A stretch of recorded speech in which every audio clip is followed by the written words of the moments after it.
Yeah.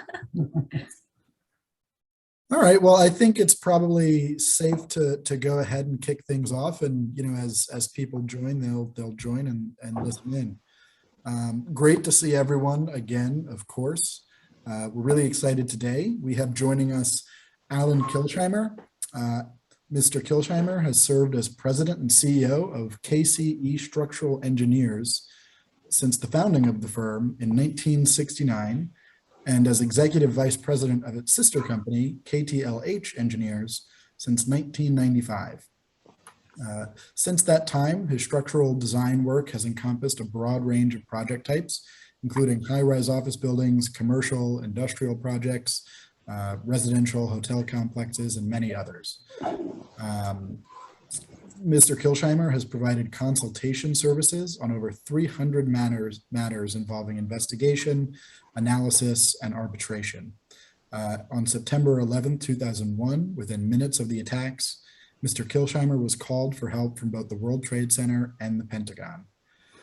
He realized that little could be done in New York to stabilize the building and secure them from catastrophic collapse, so he immediately responded to the Pentagon to begin emergency stabilization, rescue assistance, and determination of the extent of the damage. And I think that's about all I want to share, because I think Allyn will be able to really describe his own story the best. So without further ado, I'll turn it over to Allyn. Take it away. Great, thank you. How are you? Hope everybody's okay. I'm going to be 81 years old shortly, and been around the block just a few times. I just wanted to say, my father died when I was 6 years old, and my mother died not long after that. Scouting was my father, and essentially I belonged to a troop called Troop 51, and it was in Washington, D.C. And we used to have our meetings in the boiler room of an apartment, and the scoutmaster were 4 brothers that were Marines. So we weren't the normal scout troop. We wore Marine fatigues. We went on camp with Marine tents. We went on 20-mile hikes. We went on 10-mile runs. We were taught how to think out of the box and how to deal with difficult situations. And the way they taught us how to deal with difficult situations, they put us in difficult situations. I remember, and I forgot what it was called, but it ended up being in the woods with a knife and a fatigue uniform, and you were there for 2 days and 2 nights by yourself. And the idea was, and I assume that they were in the woods looking to make sure nothing bad happened, but I'll leave that aside. These guys were absolutely incredible, and I actually knew 2 of them through my life. They're now passed away, but I still have some things that I've gotten from them. But I guess from my standpoint, what scouting taught me was how to A, take care of myself, B, how to take care of others, C, how to deal with situations that are very unusual, and how to think out of the box. What that has done for me, along with some wonderful people that have given me opportunities throughout my life, is I actually I went to elementary school, junior high school, and high school in Washington, D.C. I lived in the city of Washington for 77 years. My office has been in the city of Washington for 54 years or something like that.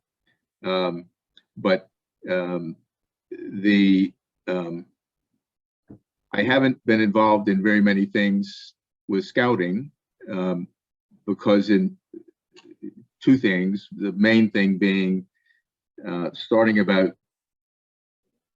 40 years ago, I go to work at like 2 in the morning. And so I was in my office one morning and the phone rang, and it was a construction guy that was working night shift on the job, and he had part of a wall fall down and he needed help. And I guess I was the only engineer that was awake. And so I remember helping him out. And what that has turned into over the years is, while my office designs buildings mainly in the Maryland, Virginia, and district area, but also we've worked in like 10 different states.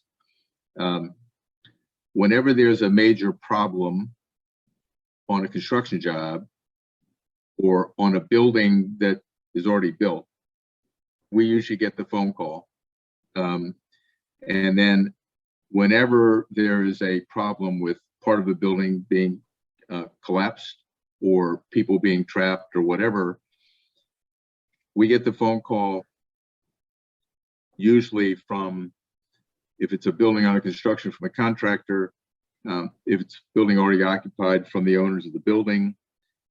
Many times we get it from public jurisdictions. Many times we get it from the federal government. We are known to do things differently than most folks. I guess what I learned, starting with scouting, was you take charge. And so when we're called in, essentially, whether I say it or not, and I usually say it because I'm a very outspoken person, we say, okay, we're in charge, you do what you're told. And one of my favorite sayings is, lead, follow, or get the hell out of my way. And that's kind of what I explain to people. I explain that when we're trying to help folks, there's no rules except for our rules. And I don't even know what our rules are. I just do it by the seat of my pants, which a lot of people don't like, but that's the way it is. It is a very difficult thing to find a way when you're called in, when you have no idea why something happened, unless it was a terrorist attack or a hurricane or earthquake or something like that. It is very difficult to try to make sure that the emergency responders, i.e. the urban rescue people and FEMA and people like that, stay safe, because that's one of our things that I believe is our responsibility, is try and keep those people safe, because they are incredible people, and they really give very little thought to their own safety when they're trying to find somebody or trying to find multiple people. And so trying to get them to keep them safe is obviously one of the first things that has to be done. And then the idea is, even though I'm a structural engineer and I was fortunate enough by hook or crook to pass the registration laws, the registration exams, I'm sorry, when you have to deal with these emergency situations, there's insufficient time or knowledge to be able to do any calculations for anything.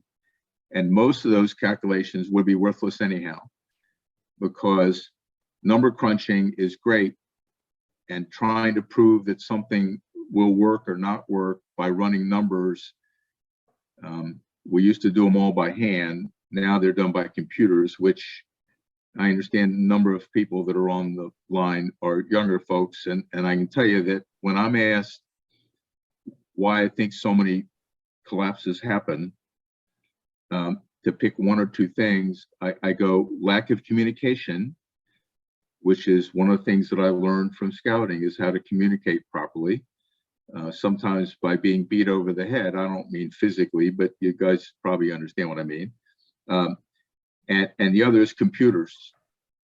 Computers, while they allow all kinds of things to be done, the best computer you have is the one between your ears, right?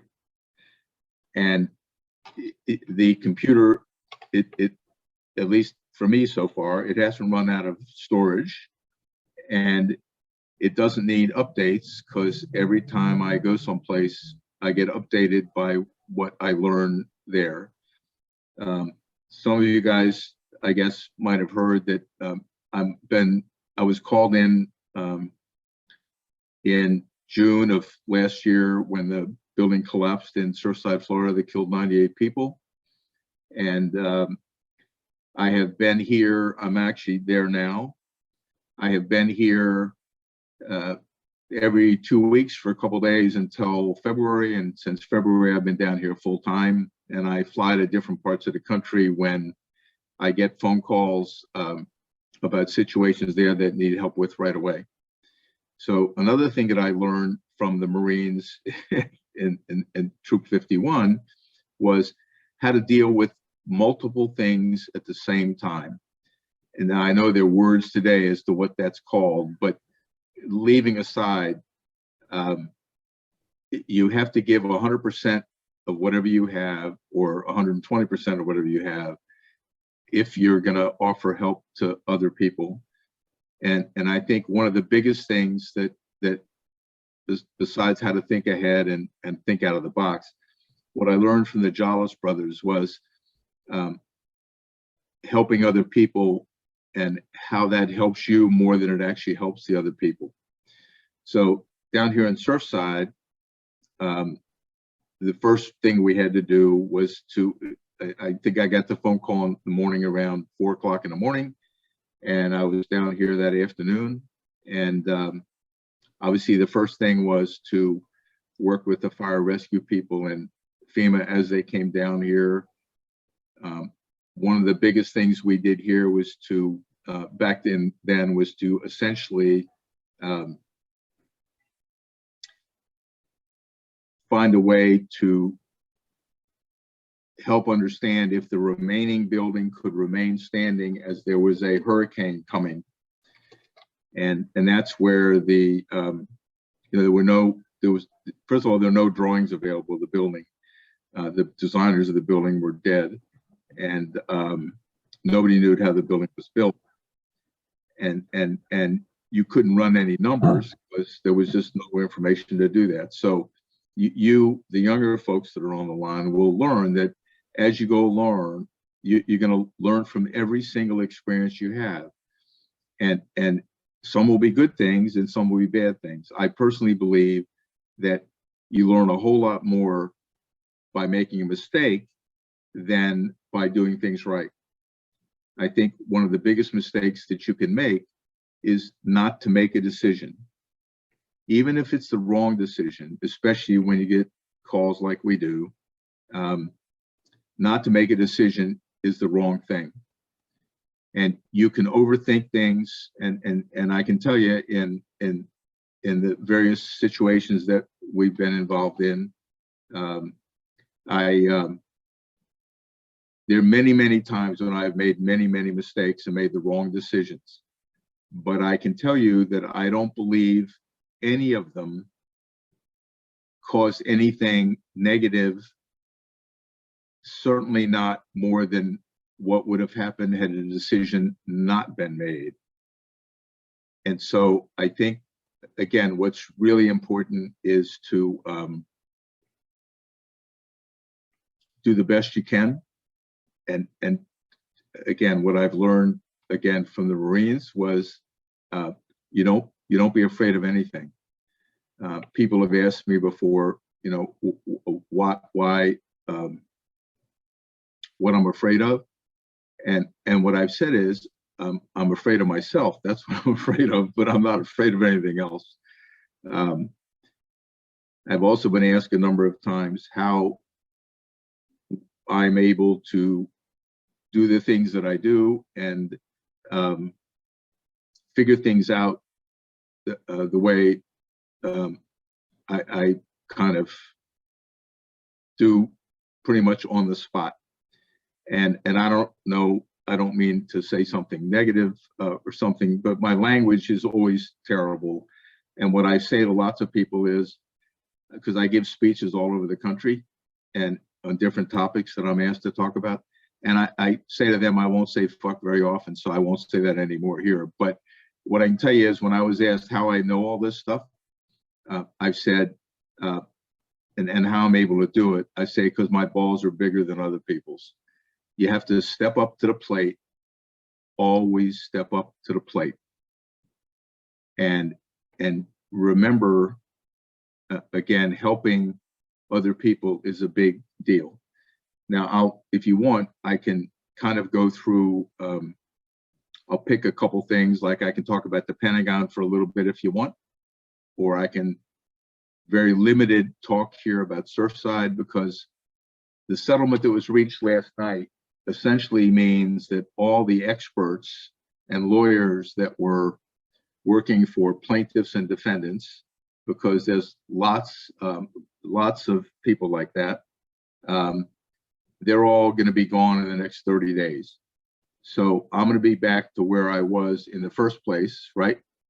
And oh, somebody wanted to know about the Bailey's Crossroad building, but I'll look at that in just a second, all right? Okay, so the essentially,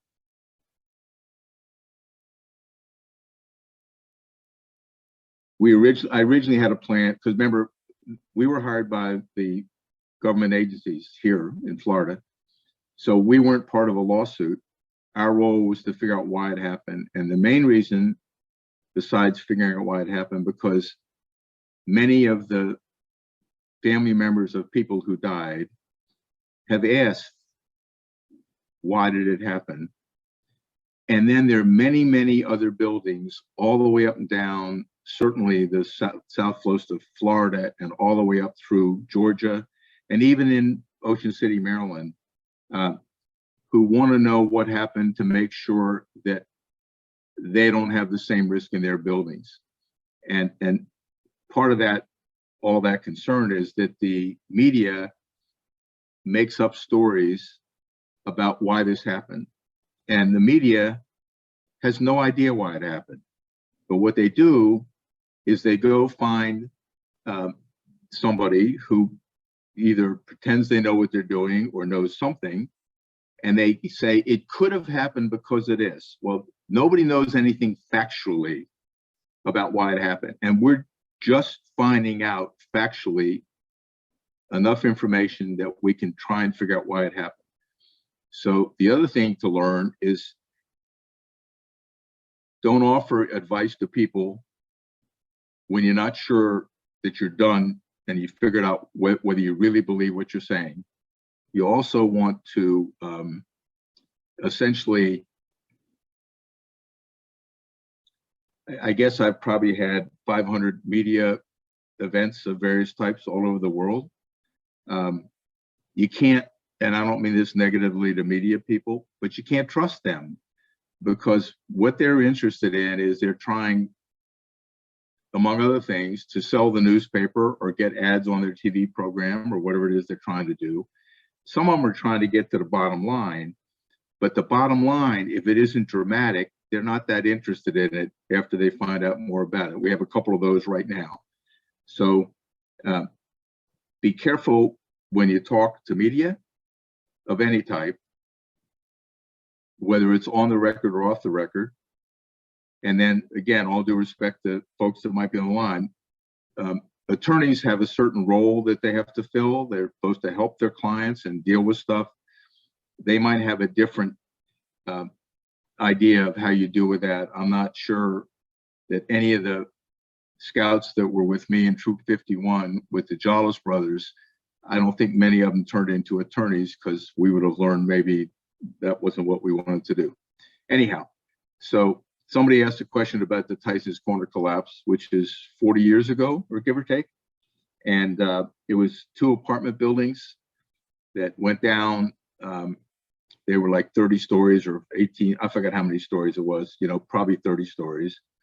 And they were connected at the base in a garage. And then there was a tunnel that went from that area to a separate garage. And what happened was, oversimplified, and just so you know, when buildings collapse, there's almost never one reason, unless it's a fire, hurricane, earthquake, or planes hitting it or something, right? Or a bomb. it's always more than one thing that unfortunately happened at the same time, right? But anyhow, they were pouring concrete on, and I'm making this up because 40 years ago, I'm not sure I remember, but I do have pictures of it. And I unfortunately watched the man drown in concrete because there was no way to get to him, none. But anyhow, the superintendent told the labor foreman to go to let's say it's the 20th floor, to take the formwork out because they were pouring on the 23rd floor. And once you're, generally speaking, a couple floors higher, you can remove the formwork and put in stuff called reshores. You can do that. Well, back then, we didn't mark on the inside of stairways on a construction job what floor you're on. So the labor foreman counted the floors, but he miscounted. And so he was up there and he pulled the formwork underneath the slab that they were actually pouring the concrete on while he did it. Now, there were the smaller number of the 20 some odd guys that were killed when that came down. But what happens is when you're pushing air down, this is just like the World Trade Center, all right? When you're pushing air down, air is a tremendous force. And you have a slab and a slab and a slab, and there's more and more load coming down, more weight, pushing more air. So when it got down to the bottom, the air that it was pushing down went through the tunnel, which was enclosed, and went to the garage and pushed up on the slabs that were designed for downward load. And so the majority of the people that were killed were electricians and people working in the garage when the slab they were under collapsed on them because it went up and then fell down. What I learned from that was anytime we ever did a building and we had a tunnel to something, we didn't put the roof on the tunnel till we're done with the rest of the building.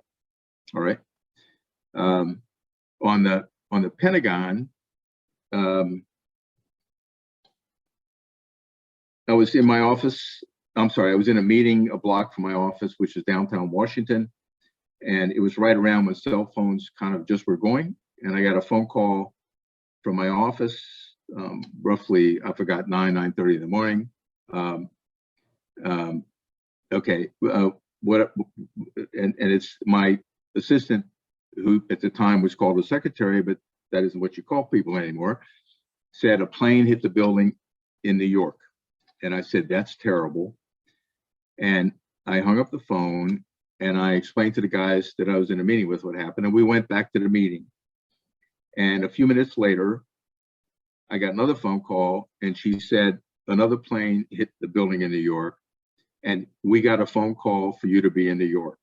And I remember walking, I left the meeting, and from where I was, which is Connecticut and K, to where my office is, which is Jefferson Place, which is between M&N and Connecticut Avenue and 19th Street. I remember walking out, and most of you probably were not alive when John Kennedy was killed, but it was the same thing. You walked out on the street and all the cars were stopped and people were out of their cars and they had their radios on. And then, now this didn't happen when Kennedy was killed, but what happened at the Pentagon was while I was walking, I saw a lot of people were jumping in their cars or were trying to get out of there, which I didn't understand. So I went to the office. We have a TV up where my office is, and the office had pictures, videos of what was going on in New York. And I remember saying, because I knew something about the building design because I had been called in on the one that happened in 1981 when a guy put a bomb downstairs in the World Trade Center. So anyhow, I said the building's going to come down, and understand the building was probably one of the better designed buildings that I've ever seen. But the man who designed it, and this is what happens with a lot of people, he decided that he could have designed it better and the planes wouldn't have knocked it down. Now, that's not true, but he convinced himself it was. And from that day until he died, which is not that long ago, he wasn't the same man. You talked to him and it was like you were talking to a shell of a man, because he had convinced himself that he was responsible for this. And one of the things you have to do is you have to be really honest with yourself at all times. But anyhow, so I am at the office, and they're going to send a car to come get me and take me to go to New York. And I got a phone call from the Pentagon, and I didn't know a plane hit the Pentagon at that point in time. So I got a phone call from the Pentagon from one of the guys that I knew, and he said, a plane hit and we need your ass here right now. And so I remember to myself saying, I can't do anything in New York because it's coming down. And if I went to New York and I tell those incredible rescue guys to get the hell out of the building, they're not going to listen to me. They're going to do their job, which is they go into the building to try and find people, no matter what. That's what they did. So I remember I'm on the way to the Pentagon, and it was like, you know, in the old movies, everybody's coming this way and I'm the only one going that way. So long story short, I get as close as I can. I have to park my car, kind of just left it. I had to climb up a stone wall, which I don't think I could do anymore. And I went to an area where I saw a bunch of hoses, and I started to walk in there, and there was a guy there, and he said, "You're not allowed in here." And I said, "Go to hell." And I went in, he said, "I'm going to shoot." And I said, "You better kill me." But he didn't shoot. And I went in, went as far as I could. Long story short, I couldn't get any further because of debris. So I came back out. When I came back out, there was a general's car sitting there. It was an old Ford, the way I remember it, with stars on the side of it. And you get in, and they drove me around the corner. And when I got there, the fire was still going on. It was around 1:30 in the afternoon, I think, when I finally got to that area. And they took me, because there was remodeling that was going on at the Pentagon at the time. And so there was a construction trailer there, and they took me in the construction trailer and to try and explain to me what was going on. And I did my normal thing, and I said, I don't want to hear it. I want to see it. So I spent that afternoon and night actually going into where the plane had hit. I remember there was one guy that went with me sometimes, but again, we ended up with more military people than you can imagine. After the third day of being there, 3 days and 3 nights, I had the first night when I was walking around inside in the water, I actually broke my foot, and so I was limping a lot, but the water actually helped keep the swelling down, I guess. So long story short, I decided that I if no other reason, I had to go home for a little bit, because I needed a change of underwear, because when it's hot, your legs chafe, it's hard to walk. So I remember going over to where I thought my car was, and there was a fence there all of a sudden. So I decided I was going to climb the fence, and I was halfway up, and this young kid with a gun goes, "Stop, or I'm told to shoot." And I did my go ahead and shoot, kill me. Well, he helped me over the fence, got to my car, went home. My wife actually was not there because her daughter was giving birth to our first grandchild. And remember, I'd been there 3 days and 3 nights. And what you find out is you take a shower, you change clothes, but you can't sleep. And I went back.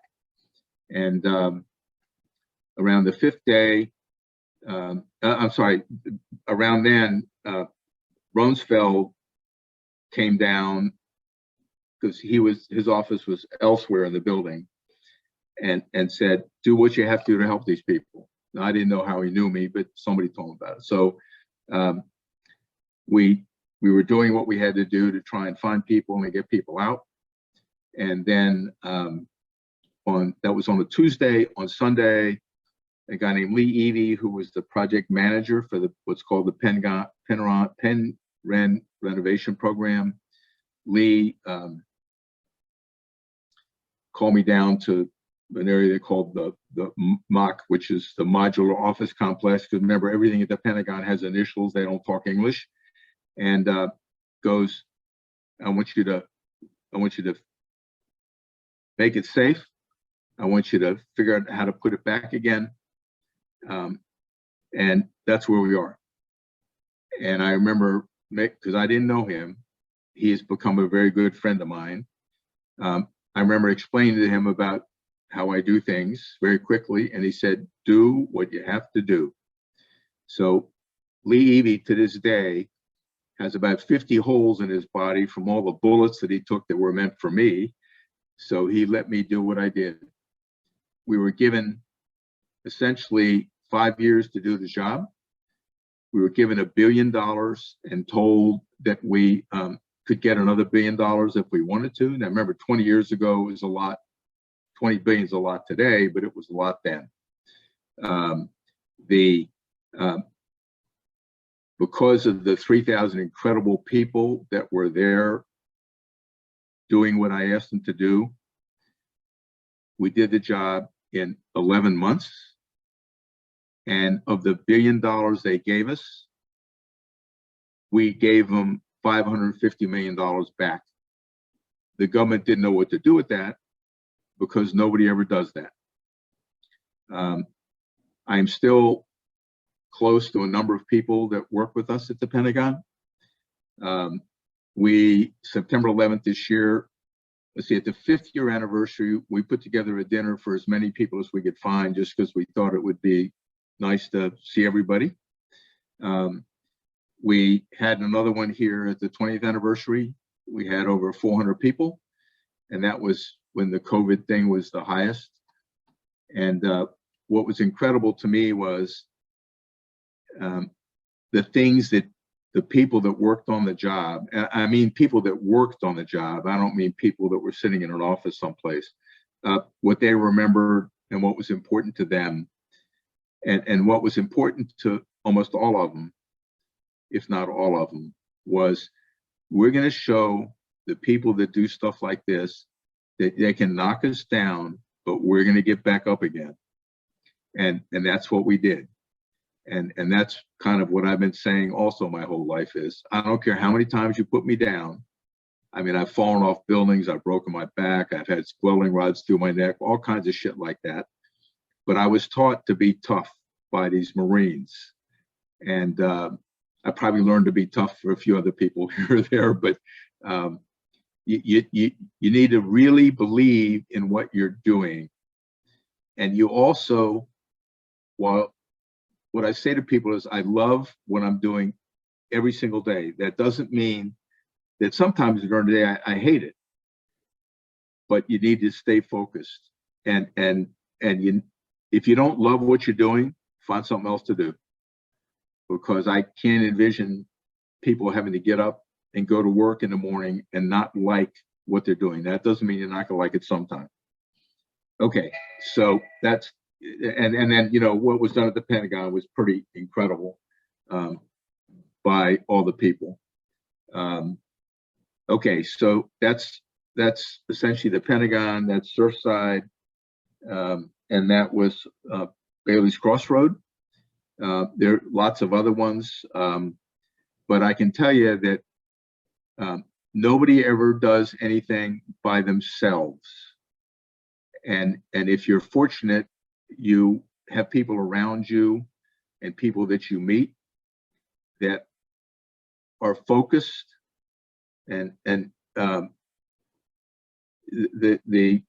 movie or whatever it was, and I don't do movies, but I remember taking my kids to Karate Kid, where the guy goes, you have to focus, and it's wax on and wax off, if any of you guys know that. Focus on what you're doing. And you'll know that at the end of your day, whether it's your day or your life or whatever, as long as you can look back and you can know you've done one more good thing than you have done maybe bad things, then that's a great thing. Okay, I've talked enough. So does anybody have any questions and stuff? I'm glad to answer if I can. I think thank you so much. This has been great. There are a few questions. One of them from Gary is, What are your thoughts on what will happen to the buildings that have been damaged in Ukraine? Do you think that many of these buildings are going to have to be razed, demolished? Well, again, I've only seen pictures, right? But one of the things that surprises me is how sturdy some of those buildings actually are, because I've done a lot of investigations of some buildings in other countries, and they're not nearly as sturdy as those buildings. Most of what you can see, again, only you can see, is damage where the facade, meaning the exterior walls, are all beat up, right? Sometimes it looks like there were bridges between two buildings and those came down. But the only way to answer it is you'd have to get in there and look at it. You take the facades off, and it's very possible that a good part of those buildings, now this is now the high-rise buildings I'm talking about, the single-family houses and stuff like that, when they get bombed like those were, there's nothing you can do about it. And that's why, like, if there's a flood or something, I usually don't help people there because there's nothing I can do about it. And you know, just being there and being in somebody's way doesn't help. So my guess is there'll be a number of buildings that have to be taken down, but my guess is too that a number of those buildings might be able to be partially saved, right? If that answers the question. Thanks, Alan. I appreciate that. Again, if anyone has any questions, feel free to toss them in the chat. I'll ask one in the meantime. In your experience, working on so many of these collapses, what's sort of the ratio between how often something is caused by something more along the lines of negligence, right, where someone knew what they were doing or that some part of the design was flawed and they ignored it deliberately, versus just incompetence or something that's overlooked? I can tell you that in all the things that I can think of right now, I can only think of one or two where it's somebody who knew something was wrong and didn't do something about it, or didn't report it properly to somebody, maybe only one or two. So usually, as I said, it's usually, sometimes it's a construction flaw, sometimes it's a design flaw, sometimes it's both. Sometimes it's things that happen to buildings over its life that haven't been repaired properly, maybe things like that. But there's only two that I can remember right now where actually somebody knew there was a problem and didn't deal with it because I guess they thought they knew better than everybody else. You get a lot of in construction, you get a lot of, I've been doing this my whole life and I've done it my whole life. And while that's a certainly incredibly valuable thing, that doesn't mean it's always right. So very few of them have been what I consider to be somebody doing something purposely, other than bombs and things like that. Right. Well, I guess that's a good thing overall. Right. Yeah, it is. Yeah. Any other questions for Allyn? Stephen, you can go ahead, and then I have one myself. Yeah, great info, Allyn. Yeah, I knew, my sister knew one of the guys that died over at Bailey's Crossroads. I didn't realize, I was down at school at UVA at that point, and I didn't realize how many people had died and the complexity of that air shifting. That's amazing. Right. When you knew that the 9/11 buildings or Twin Towers are going to come down, did you try to call somebody? I mean, is this something that any structural engineer should have been able to see before they sent those 300 firefighters to their deaths? I mean, well, here's what I'm going to tell you what you're legally responsible to do, and I'm going to tell you what I believe you're morally and ethically responsible to do. All right. Right. Yeah. Legally responsible, if you're a registered structural engineer, certainly in any of the 20 states or so that I've worked in, if you see something that you think is a problem that could be dangerous to anybody, you owe it to legally to notify the authorities. All right. I know I personally 3 times in my career have when I saw something and I said to an owner, let's say, this, we have to do something about this right now, and this is what you have to do, and they go, leave me alone. And I did this like a month ago, and I said to the guy, I said, okay, here's what I have to do. I have to notify the authorities, and they're going to do whatever they're going to do. We'll talk about that in a minute. Yes, I did the Minneapolis collapse, but anyhow,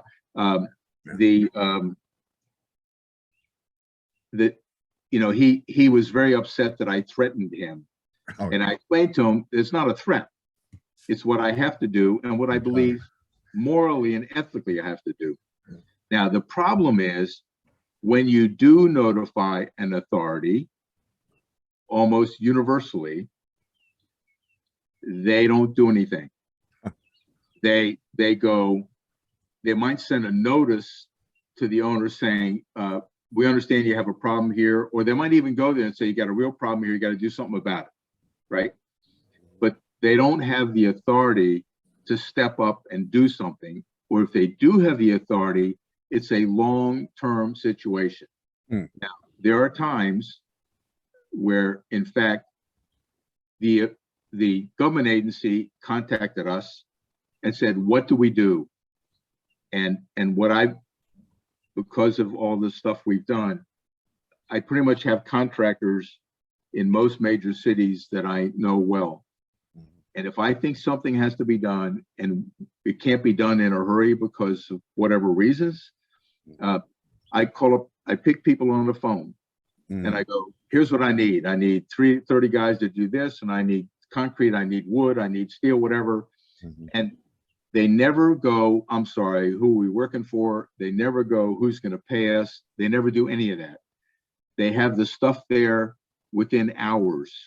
They do what has to be done to make it safe. Then later they try to get paid, obviously, right? But that's kind of what happens.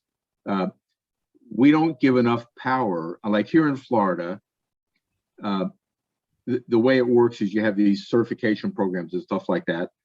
And when a building reaches a certain age, it has to be, quote, certified. Well, we've been working hard to try and get that, to make it clear, because it's not, and make it specific, because it wasn't. But leaving that aside, what happens is the authorities can't, if you don't, like, we have one building, we were asked to look at about a half a dozen buildings down here. We probably asked to look at a couple hundred, but there were a couple that I thought were important, and a couple of them they didn't want me there. Well, if you're not allowed in, how can you tell them anything, right? So sometimes people don't want to know what's going on, and they believe just because something has worked for 30 or 40 years that it's going to work forever. Buildings are like you and me. We get old, and as you get old, I'm sure your knees don't work quite the way you wanted them to, and maybe your back doesn't, and maybe other things don't either. So yeah, it's a difficult situation. The advantage that I have is that if I see something, this thing about if you see something, say something. Right. I think if you see something, you do something. The worst case is that you're going to get arrested or something, right? Well, that's the worst case. Yeah. But I'd rather be arrested and have people not killed than the other way around. And if you're doing it for a good reason, that shows up well in the long run. So when you tell people something that's going to cost them money, they don't want to hear it, of course. Right. What about the 9/11 though? Did you try to warn them, or did anybody else? I mean, it just seems so avoidable. Well, I think the deal is, yes, I did try, but to say things were in a panic at that time, obviously, is putting it mildly. Right. But I feel very confident, based on my experience with these fire rescue guys throughout the country, that if we would have told those guys, you can't go in the building, it's going to fall down, the majority of them would have gone in there anyhow to try and save people. I also heard that because Giuliani didn't update their radios, they couldn't hear the evacuation order once they tried to get them out, once the first tower had fallen. We do have questions from some other folks, so I just want to make sure we get. Yeah, sure. everyone's And name. if you could mention the Minneapolis bridge, I used to live up there. Thank you. Yeah, sure. Okay. So Rob Hansen asks, he says, I'm a retired fundraising executive for the Salvation Army. We always said that the Salvation Army was first in and last out. Was that true in your experiences? Did you work with them at all? Yes, we did. And I'll explain to you, the Pentagon is the one that comes to mind the most. Within hours, the Salvation Army and the Red Cross were there. And remember, we had in the beginning hundreds and then 3,000 people. They found a way to feed all of us. Mm-hmm. They found a way, and I'm a Jewish guy and I don't eat hamburger bacon. Somehow they found out about it. So even though they had for breakfast hamburger bacon and pork every morning, there was something for me that didn't have it in, right? And you know, whether they were absolutely there first or whether the Red Cross, I don't remember that. What I know is they were there and they're incredibly helpful to all the people who were there, both physically and emotionally. Yeah, this is Robert Hanson. I appreciate that. I was major gift director of the Salvation Army in St. Louis, and the '92 flood, the Salvation Army worked tirelessly. They raised $17 million, and what they did is that they was able to move a lot of those folks away from the river and move them up in new homes and create a whole new community. So it impressed me that they stayed with it, never left, and they didn't leave until the whole job was done. So I appreciate the affirmation of that, sir. Yeah, absolutely true. Question from Christopher Bishop. Are you aware of the Pisons building in downtown Madison, Wisconsin? And if so, what are your thoughts? The answer is no, I'm not. I'm familiar with other buildings in Madison because we actually designed some of them. So when I saw that note show up a minute ago, the first thing I thought of was, holy shit, did I design that building? But anyhow, no, we didn't. I don't know what the problem is. And I hope nobody gets hurt. And I hope they do something to make sure that nobody gets hurt. Well, we have time for maybe one more question before we move on to announcements. If anyone has one more to ask.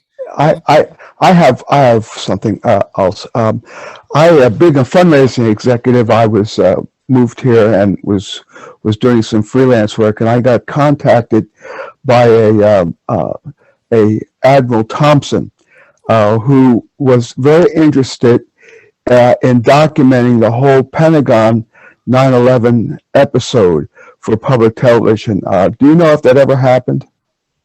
Well, I'll tell you this. I mean, I've had, several dozen, if not a lot more than that, interviews about that whole process. But I was asked to essentially write what happened. And for 20 years, when I have a spare minute, which is not very often, I've been writing what I call the Pentagon book, Phoenix, all right? Mm-hmm. And it has no chapters because that project didn't have chapters. It was one event. And I'm hoping before I die that I can finish that book, and then I'm going to make it available to all the people that worked on the job that are still alive, and anybody else that wants it. And it's the way it was for real.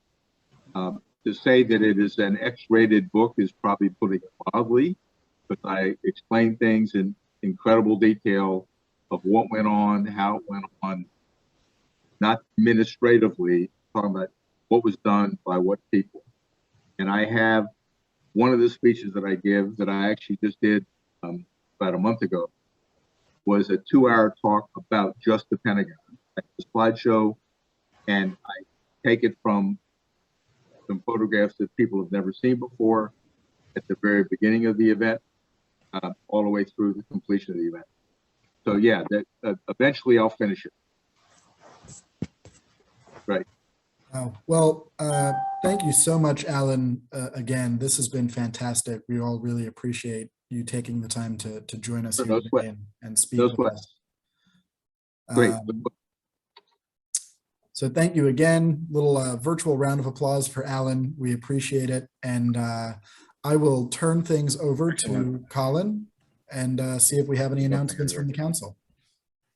Yeah, thanks so much, Alan. Incredibly interesting. We're so happy to have you come and join us and talk.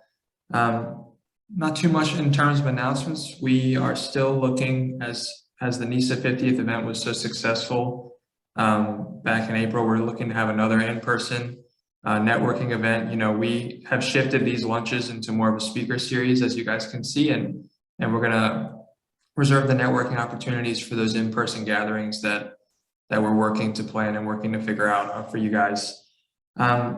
Also, you know, Connor has alluded to me that in the past we did take a little bit of a summer break with these lunches in July and August, and that may still be the schedule that we adhere to, but you guys will be updated on that. June, we are looking to have a lunch, and we're looking on locking down a speaker. So please, you know, as you saw today, tell coworkers, friends, anybody you can about these lunches. It's a great opportunity to see people speak about things that are rare to find opportunities to hear from these days. So I think that it's really valuable, and I appreciate Allyn coming in and stopping by again. And thanks everybody else for registering. Thanks, everyone. Thank you. Hi, Connor. Thanks for hosting. Bye, Jenna. Thank you. Bye, folks. Colin, if you want to hang on for just a minute here. Bye, Forrest. Yeah, I'll hang on with you. Hey, guys.